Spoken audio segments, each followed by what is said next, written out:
Hello everyone, welcome back to another custom die-cast review. Today is one I've already done before, but I decided to do again because I wanted it to be better.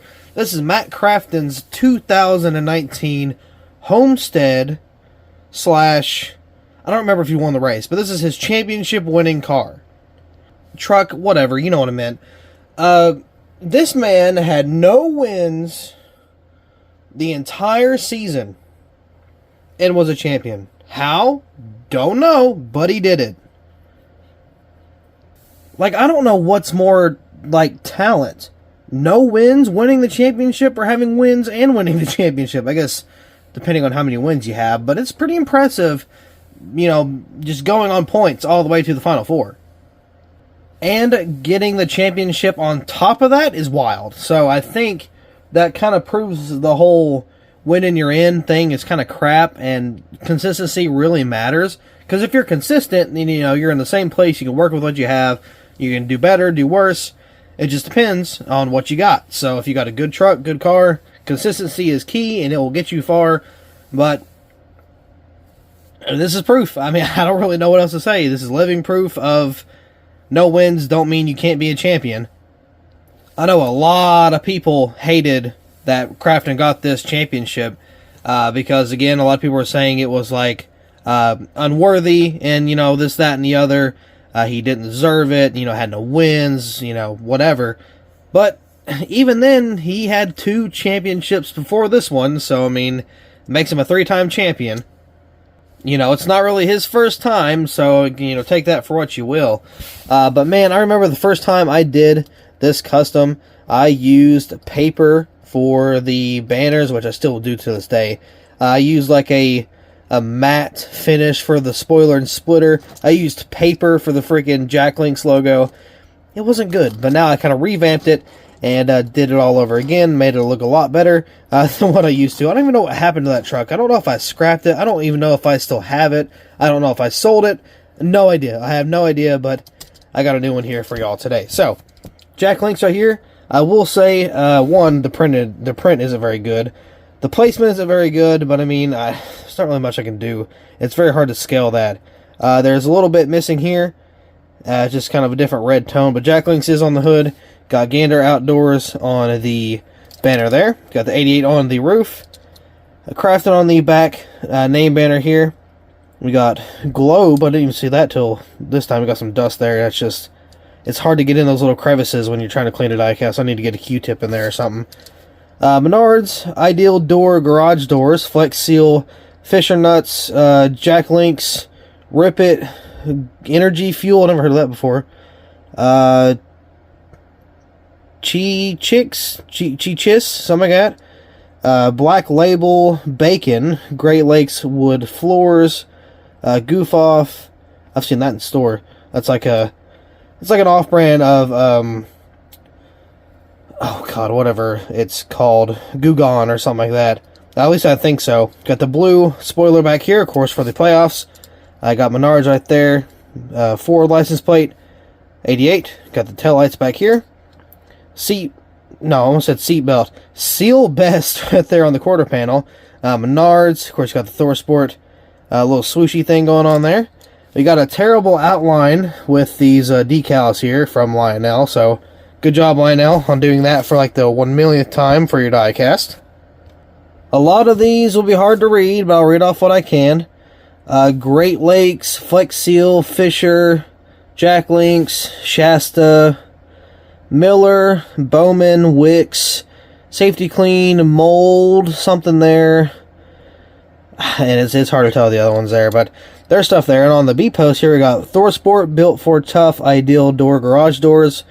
I think that was the actual logo on the hood here before I took it off. Black Label Bacon there, Goof Off also. A little bit of wear on the little exhaust outport there. Got the 88 Camping World Truck Series, Mobile One, Holly E5, NASCAR Race Truck, Mechanics Wear, RCS, Simpson Duralash GT. Remember those days with Logano. A little bit of race wear there. Goodyear tire. Moog, Melcomp, Edelbrock, and Sunoco. Got the 88 Ford F-150 on the front with a blue splitter. A little bit of race wear around the front end. Same thing kind of going down the side, just some more race wear, not a whole lot going on. A little more damage on the quarter panel and on this rear wheel well here with a little bit of, I guess, burnout residue or leftovers there. Also got a down window net right here with some interior detail. You can see it is painted in there silver. Same thing with the other side. And you got the gear shifter and the steering wheel that's in there. It's hard to see, but it's in there. I promise it's painted. Maybe if you can see, but it's a different color. She has been painted. So there is the 360/interior look.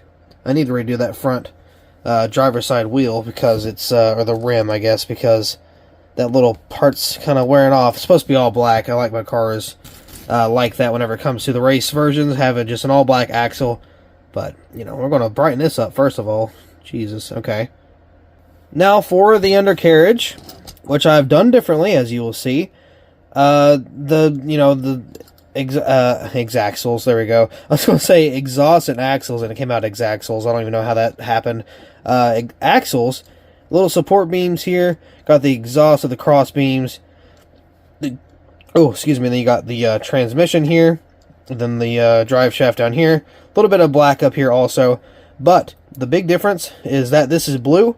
Normally these are red. I've been changing up how I do the underneath of my cars. Just that way they're not all the same with everybody else. So it's now based on manufacturer, which means Chevy is yellow, Toyota's red, and Ford is blue. And this one actually matches really well, not because it's, like Ford or anything, but the blue is the playoffs. It's actually the same tone and same paint code, I guess, or paint bottle, really, of blue that I have for the splitter and spoiler. So it's the very exact same blue. Matches really well with the truck. And of course, with it being Ford, it just kind of tops it all off.